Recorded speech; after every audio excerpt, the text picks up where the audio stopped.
अपने YouTube channel study maths 91 में। तो जैसा कि आप लोग तैयारी कर रहे हैं, क्योंकि यूपी पुलिस के एग्ज़ाम की डेट बहुत ही नज़दीक है, तो आप सभी लोग अपनी तैयारी में जुटी रहे हैं। तो उम्मीद है आप लोग अच्छे से तैयारी करते रहिए, ज़्यादा से ज़्यादा पढ़ने की कोशिश कीजिए ताकि आपका एग्ज़ाम अच्छा हो। हम आशा करते हैं सभी का एग्ज़ाम अच्छा हो और ज़्यादातर बच्चों का जो मेहनत कर रहे हैं उनका सभी का सिलेक्शन हो। ठीक है, चलिए आज की क्लास को स्टार्ट करते हैं। आज हिंदी की वही क्लास है, तो सबको बताने हैं किसके कितने क्वेश्चन सही होते हैं वो भी कमेंट बॉक्स में बताने हैं। ठीक है, तो चलिए आज की क्लास को स्टार्ट करते हैं। आज की क्लास का पहला क्वेश्चन है, 15 से स्टार्ट है इस बार इसमें हिंदी।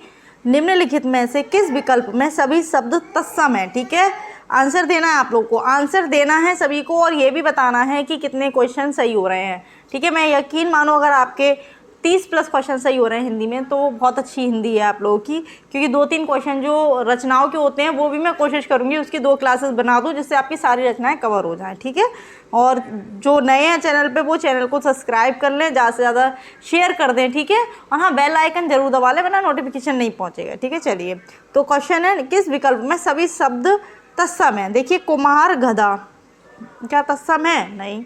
पलंग पीला तत्सम है? नहीं।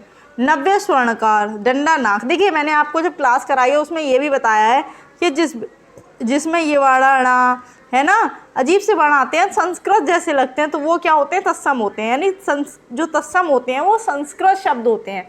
तत्सम क्या होते हैं? संस्कृत शब्द होते हैं। ऑप्शन सी ठीक है इसका। तत्सम क्या होते हैं आपके?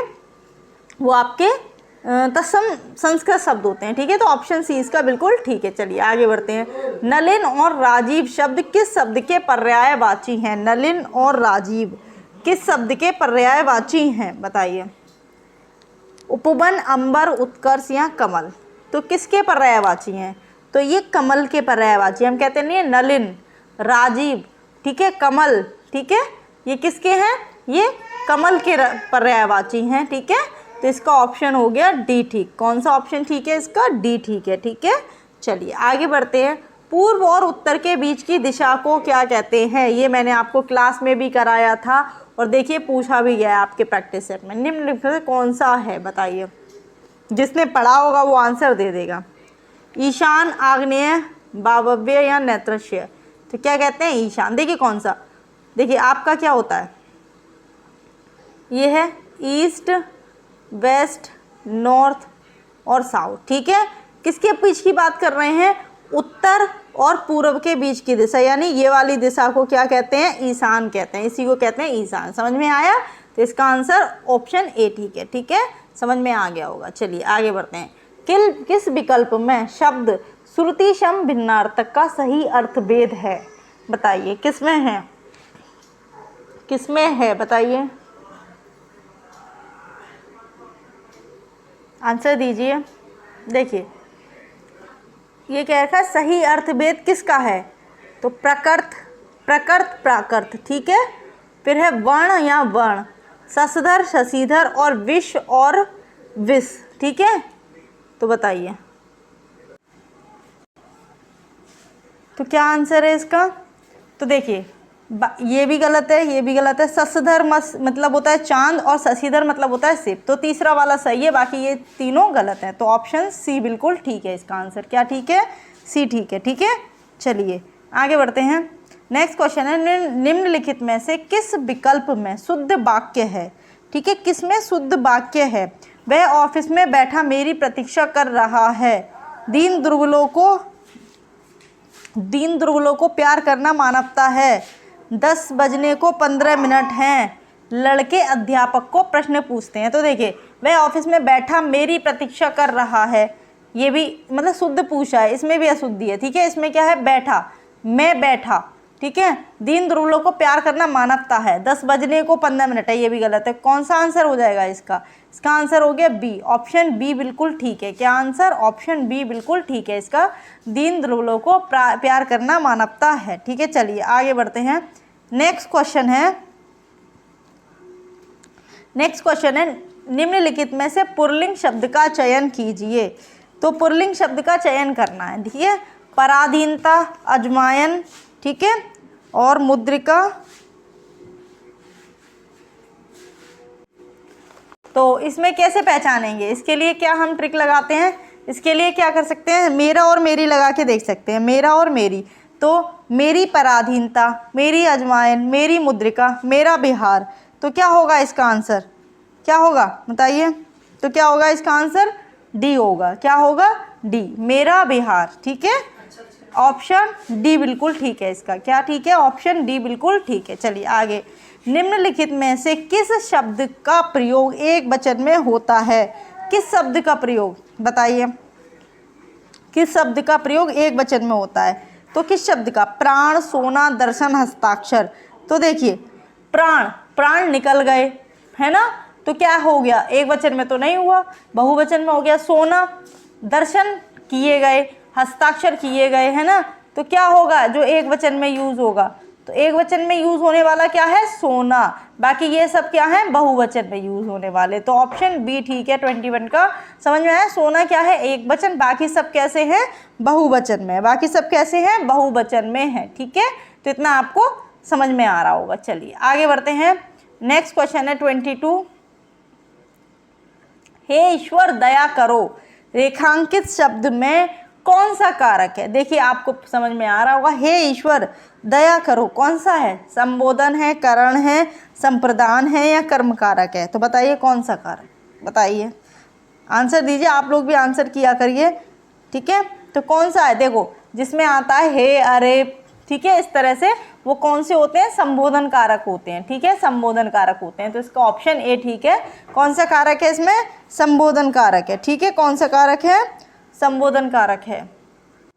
तो आंसर हो गया ए। चलिए आगे बढ़ते हैं। निम्नलिखित में से तद्भव कौन सा शब्द है। ठीक है, तो तद्भव क्या होता है, कुछ बच्चों का कमेंट आए थे तद्भव और तत्सम क्या होते हैं। तो क्लास भी पढ़ी हुई है और सर भी कराएंगे, तो क्लास देख लेना। बाकी तत्सम तद्भव, देखिए तत्सम वो होते हैं जो संस्कृत के शब्द होते हैं और तद्भव सादा शब्द होते हैं। ठीक है, अब देखिए पहचानिए, इसमें अपने आप पहचानिए और आंसर दीजिए इसका। ठीक है, आंसर दीजिए इसका, दीजिए आंसर, बताइए। तो क्या होगा, देखो जल्दी, शांति, ताप और काज। तो देखिए क्या होगा इसमें, बाकी सब देखिए, जल्दी भी आपका क्या है, तत्सम शब्द है, शांति भी, ताप भी, कौन सा नहीं है, तद्भव। तद्भव कौन सा है, काज है। तद्भव क्या है इसमें, काज है। तो ऑप्शन डी ठीक हो गया, यानी 23 का ऑप्शन डी बिल्कुल ठीक है। ठीक है, समझ में आया। चलिए आगे देखते हैं 24 क्वेश्चन। अभिभाषण शब्द में कौन सा उपसर्ग है। अब उपसर्ग क्या होता है, जो शब्द के आगे लगा होता है वो उपसर्ग होता है, जो पीछे लगा होता है वो प्रत्यय होता है। ठीक है, तो याद रहेगा। तो बताइए कौन सा उपसर्ग है अभिभाषण में। तो सबको दिख रहा होगा, अब, आ, अभी या अभी, कौन सा अभी है, ये वाला अभी, अभिभाषण। ऑप्शन सी ठीक है। कौन सा ठीक है, ऑप्शन सी ठीक है। चलिए आगे देखते हैं। रक्त रंजित शब्द में कौन सा समास है। रक्त रंजित शब्द में कौन सा समास है, बताइए। ठीक है, तत्पुरुष समास है, अव्ययीभाव समास है, द्वंद्व समास है या द्विगु समास है। तो सब लोग आंसर दीजिए इसका, आंसर दीजिए सब लोग, कमेंट बॉक्स में आंसर भी दिया करिए। ठीक है, और उसके बाद में कितने क्वेश्चन सही हो गए ये भी बताने होते हैं। तो क्या होगा इसका आंसर, होगा आपका ऑप्शन ए, तत्पुरुष समास होगा। रक्त से रंजित क्या हो जाएगा इसका, रक्त से रंजित, यानी कि रक्त रंजित। ठीक है, तो ऑप्शन ए बिल्कुल ठीक हो जाएगा इसका, ऑप्शन ए बिल्कुल ठीक होगा। ठीक है, चलिए आगे बढ़ते हैं। क्यों, कब, कौन से सर्वनाम के उदाहरण, क्यों और कब कौन से सर्वनाम के उदाहरण बताइए। अनिश्चयवाचक सर्वनाम, प्रश्नवाचक सर्वनाम, निश्चयवाचक सर्वनाम या निजवाचक सर्वनाम। तो आंसर दीजिए। तो देखिए क्यों, कब, ये हम किस में यूज करते हैं, किस में यूज करते हैं, प्रश्नवाचक में यूज करते हैं ना। ठीक है, क्यों, कब, तो इसका आंसर क्या हो जाएगा, प्रश्नवाचक सर्वनाम। ऑप्शन बी ठीक है। ठीक है, क्या हो जाएगा, बी हो जाएगा, क्यों, कब, कौन से। ठीक है, चलिए आगे बढ़ते हैं।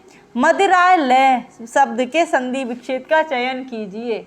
मदिरालय, ठीक है, मदिरालय में क्या होगा बताइए, कौन सा संधि विच्छेद होगा। मदिरा प्लस लय, मदिरा प्लस अलय, मंदिर प्लस आयलय या फिर मदिरा प्लस आयलय। तो बताइए क्या होगा। तो क्या होगा, साफ साफ दिख रहा है, मदिरा प्लस आलय। ऑप्शन डी बिल्कुल ठीक है इसका, यानी कि मदिरा प्लस आयलय। ठीक है, ठीक है, मदिरालय। ठीक है, चलिए ऑप्शन डी ठीक हो गया। आगे बढ़ते हैं। अवतरण चिन्ह को और किस नाम से जाना जाता है। अवतरण चिन्ह को और किस नाम से जाना जाता है? निर्देशक चिन्ह, कोष्टक चिन्ह, योजक चिन्ह या उद्धरण चिन्ह? तो बताइए किस नाम से जाना जाता है? तो किस नाम से जाना जाता है? ठीक है, तो इसको कहते हैं उद्धरण चिन्ह, अवतरण चिन्ह या उद्धरण चिन्ह। ठीक है, क्या कहते हैं? उद्धरण चिन्ह या अवतरण चिन्ह। ऑप्शन डी बिल्कुल ठीक है। ठीक है, चलिए आगे देखते हैं। सतसई शब्द में किस प्रकार के संख्या बोधक विशेषण का प्रयोग हुआ है? ठीक है, बताइए। सतसई शब्द में किस प्रकार के संख्या बोधक विशेषण का प्रयोग हुआ है? बताइए, तो ये आंसर दीजिए, आंसर दीजिए। तो क्या होगा? तो इसमें होगा आपका समुच्चय बोधक विशेषण। कैसा होगा? समुच्चय। ठीक है, कैसा होगा? समुच्चय बोधक। बहुत से लोग गणनावाचक भी लगाएंगे, अनिश्चित संख्यावाचक, तो ऐसा नहीं है। ठीक है, क्या होगा? समुच्चय बोधक विशेषण। ऑप्शन सी ठीक है, बिल्कुल ठीक है। कौन सा ठीक है? ऑप्शन सी ठीक है। आगे चलिए, आगे चलते हैं। 30, चलिए आगे बढ़ते हैं। 30 क्वेश्चन है, राधा ने पायल से चिट्ठी लिखवाई। क्या किया? राधा ने पायल से चिट्ठी लिखवाई। इस वाक्य में कौन सी क्रिया है? बताइए, राधा ने पायल से चिट्ठी लिखवाई। ठीक है, प्रेरणार्थक क्रिया, संयुक्त क्रिया, नाम धातु क्रिया या पूर्वकालिक क्रिया? तो कौन सी क्रिया है? तो ये प्रेरणार्थक क्रिया है, यानी कि राधा ने क्या किया? पायल से चिट्ठी लिखवाई है, तो ये कैसी क्रिया है? प्रेरणार्थक क्रिया। ठीक है, इसका ऑप्शन ए बिल्कुल ठीक है। ठीक है, चलिए आगे बढ़ते हैं। चिल्लाहट में कौन सा प्रत्यय है? तो प्रत्यय क्या होता है? जो पीछे लगता है। ठीक है, तो बताइए, तो साफ साफ दिख रहा होगा, कौन सा होगा? आहट। कौन सा होगा? आहट। कौन सा प्रत्यय है? आहट। ऑप्शन ए ठीक है। चिल्लाहट में ऑप्शन ए ठीक है, आहट प्रत्यय होगा। ठीक है, चलिए आगे बढ़ते हैं। नेक्स्ट क्वेश्चन है, राम अभी सोएगा। राम अभी सोएगा, इस वाक्य में कौन सा वाच्य है? राम अभी सोएगा, इस वाक्य में कौन सा वाच्य है? इनमें से कोई नहीं, भाववाच्य, कृतवाच्य या कर्मवाच्य। तो देखिए, राम अभी सोएगा, तो राम काम करेगा, यानी कि कर्ता काम कर रहा है, तो कैसा हो गया? कृतवाच्य हो गया। ऑप्शन सी ठीक है। कौन सा हो गया? कृतवाच्य हो गया। ऑप्शन सी बिल्कुल ठीक है। चलिए आगे बढ़ते हैं। नेक्स्ट क्वेश्चन है, तिल का ताड़। तिल का ताड़ बनाना, मुहावरे का अर्थ बताइए। तिल का ताड़ बनाना, मुहावरे का अर्थ बताइए। बताइए क्या होगा? साधारण बात को बड़ा चढ़ाकर करना, आक्रमण करना, धाक बिठाना, व्यर्थ काम करना। तो बताइए क्या होगा? तिल का ताड़ बनाना, तो क्या हो जाएगा भाई? साधारण बात को तुम बड़ा चढ़ाकर बताओगे तो उसी को तो कहते हैं तिल का ताड़ बनाना। ठीक है, तो ऑप्शन ए हो जाएगा, तिल का ताड़ बनाना। ऑप्शन ए ठीक है, साधारण बात को बड़ा चढ़ाकर कहना। चलिए नेक्स्ट क्वेश्चन है, परोक्ष का विलोम शब्द है। परोक्ष का विलोम शब्द है, बताइए। द्रष्टव्य, अप्रोक्ष, स्थूल या फिर प्रत्यक्ष? इसमें बहुत ज़्यादा कन्फ्यूज़न होता है, ये हर बार ही पूछा जाता है। ये वाला क्वेश्चन ऐसा है कि मेरे एग्ज़ाम में भी आया था।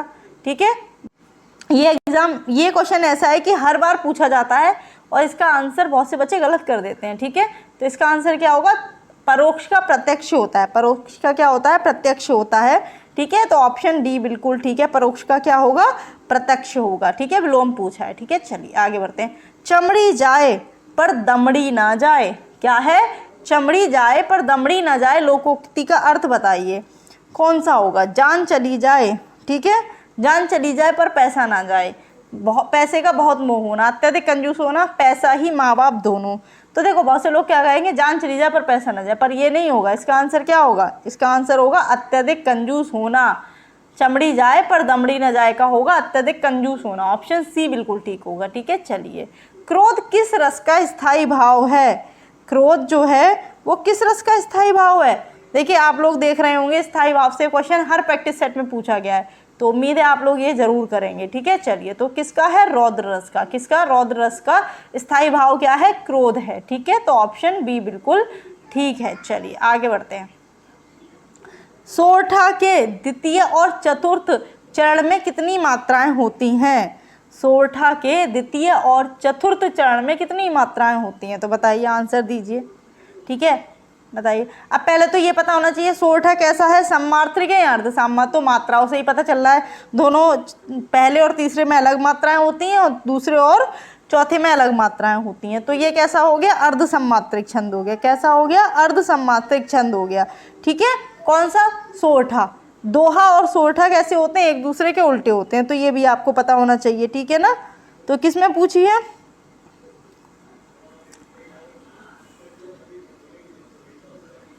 तो 37 का आंसर क्या हो जाएगा, 37 का आंसर क्या हो जाएगा, 13। यानी कि दूसरे और चौथे चरण में कितनी कितनी मात्राएं होंगी, 13 मात्राएं होंगी, और पहले और तीसरे चरण में होंगी 11 मात्राएं। ये भी आपको पता होना चाहिए, कुछ भी पूछ सकता है। ठीक है, चलिए आगे बढ़ते हैं। निम्नलिखित में से किस अलंकार में समान धर्म का होना अनिवार्य है। ठीक है, तो किस में, यमक में, उत्प्रेक्षा में, या उपमा में, या फिर श्लेष में। तो किस में, आंसर दीजिए। तो किस में, तो ये उपमा में। किस में, उपमा में। ऑप्शन सी ठीक है, उपमा में। ठीक है, समान धर्म का होना अनिवार्य होता है। चलिए 39 क्वेश्चन, निम्नलिखित में से भाग शब्द का अनिकार्थी शब्द किस विकल्प में नहीं है। तो देखिए, भाग शब्द का अनिकार्थी शब्द, हिस्सा, बांटना, भागना, ब्याज। बताइए तो क्या है। देखिए, हिस्सा भी होता है भाग का, बांटना भी होता है और भागना भी होता है। तो कौन सा नहीं होता, ब्याज नहीं होता है। तो ऑप्शन सी बिल्कुल ठीक हो गया। कौन सा नहीं होता, ब्याज नहीं होता है।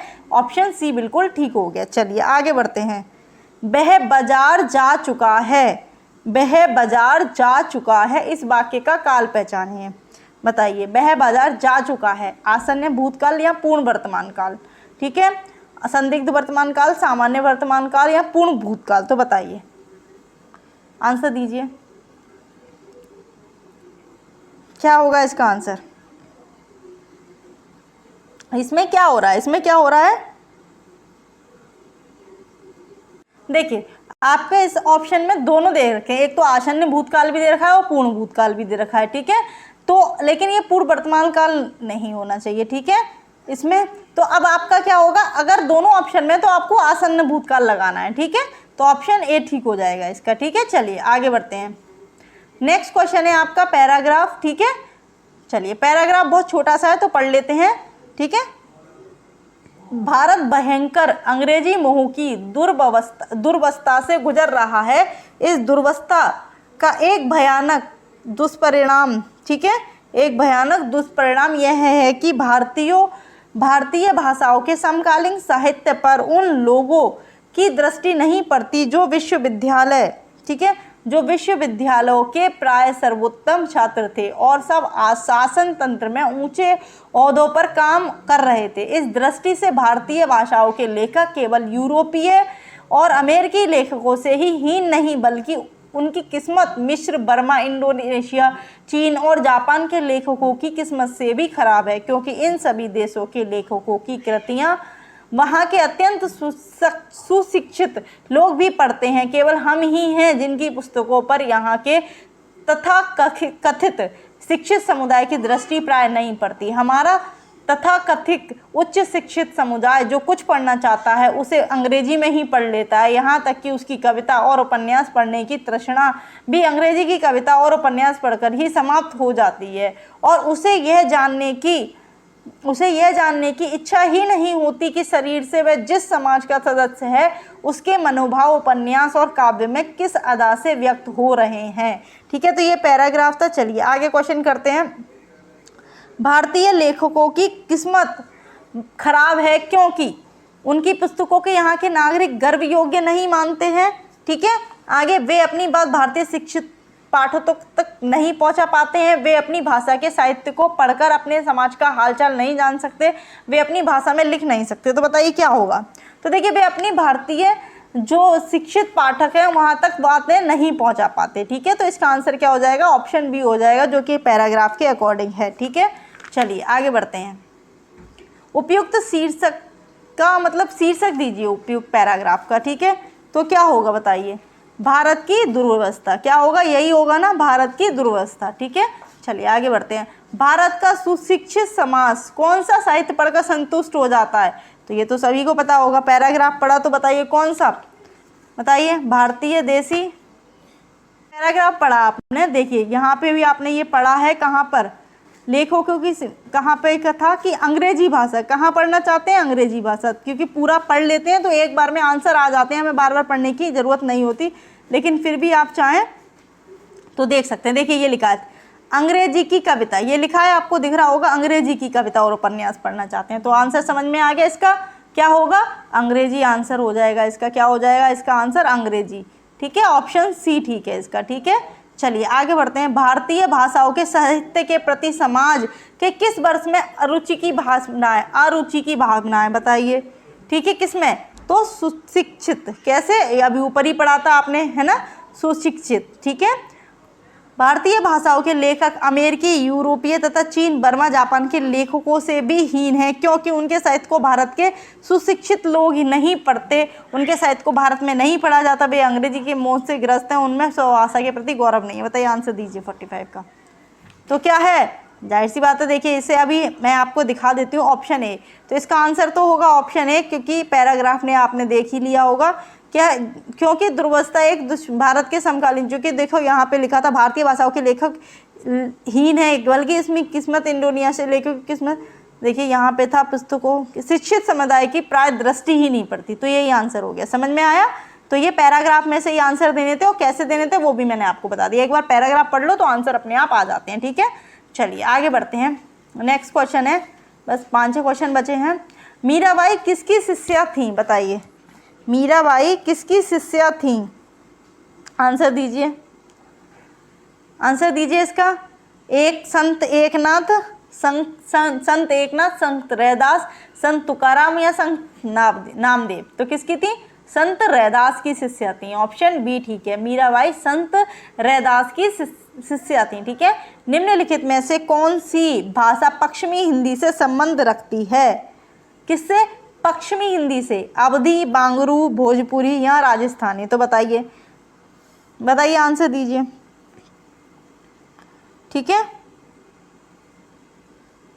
तो बताइए कौन सा आंसर है, तो क्या होगा, बांगरू, बांगरू, ठीक है, कौन सी हिंदी से संबंध रखती है, पश्चिमी हिंदी से, ठीक है, समझ में आ गया। चलिए आगे बढ़ते हैं। निम्नलिखित में से नहीं कौन से प्रकार का पर्यायवाची शब्द, नहीं कौन से प्रकार का रीतिवाचक क्रिया विशेषण है, तो ये सबको दिख रहा होगा, नहीं कैसे होता है, निषेधवाचक, प्रश्नवाचक, निश्चय, तो ये कैसा होता है, निषेधवाचक, कैसा होता है, निषेधवाचक, सबको पता है कैसा होता है, निषेधवाचक, ऑप्शन ए बिल्कुल ठीक है इसका, कैसा होता है, निषेधवाचक, ठीक है।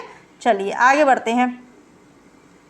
निम्नलिखित में से समुद्र शब्द का पर्यायवाची कौन सा है, बैराग, भोर, रत्नाकर, भव, तो कौन सा है, साफ साफ दिख रहा है, रत्नाकर, कौन सा होता है समुद्र का, रत्नाकर, ऑप्शन सी ठीक है, रत्नाकर किसका है, समुद्र का पर्यायवाची शब्द है।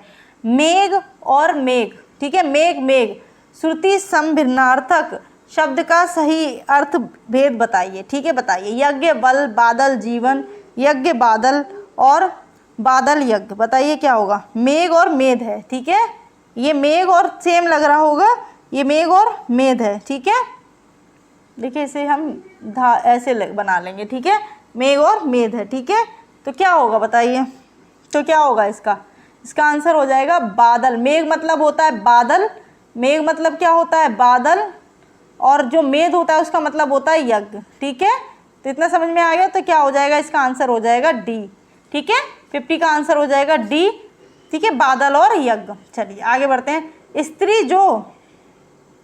स्त्री जो अभिनय करती हो, स्त्री जो अभिनय करती हो, वाक्यांश के लिए एक शब्द का चयन कीजिए, तो ये तो सबको पता होगा, नायिका, अभिनेत्री, गायिका या नर्तकी, तो अभिनय जो करती है उसको अभिनेत्री कहते हैं, ठीक है, क्या कहते हैं, अभिनेत्री, ऑप्शन बी बिल्कुल ठीक है, क्या कहते हैं, अभिनेत्री कहते हैं, ठीक है। चलिए, मानसरोवर किसकी रचनाओं का संकलन है, जो मानसरोवर है वो किसकी रचनाओं का संकलन है, बताइए, किसकी रचनाओं का संकलन है मानसरोवर, तो ये किसकी रचनाओं का संकलन है, तो ये प्रेमचंद्र जी की रचनाओं का संकलन है, किसकी, प्रेमचंद्र जी की, तो ऑप्शन डी बिल्कुल ठीक है। तो ये होते हैं आपके पूरे 37 क्वेश्चन।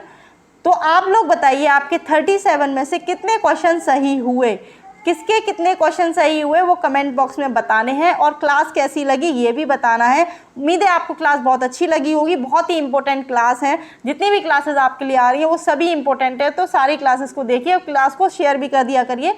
और जो चैनल पर नए हैं वो सब्सक्राइब कर लें, ताकि उनके पास जो भी क्लासेस हों वो पहुंच जाएं, ताकि वो टाइम पे, अब बहुत कम समय है आप लोगों को पता है, तो अब बहुत कम समय है, तो आपको ज़्यादा से ज़्यादा तैयारी करनी है, तभी आपका सिलेक्शन हो पाएगा, ठीक है। और बहुत सारे बच्चे हैं जो तैयारी पहले से कर रहे थे, तो अच्छी बात है कि आप लोग तैयारी करते रहें, ठीक है। तो आज की क्लास कैसी लगी ज़रूर बताएं। तो आज की क्लास के लिए इतना ही। जय हिंद, जय भारत।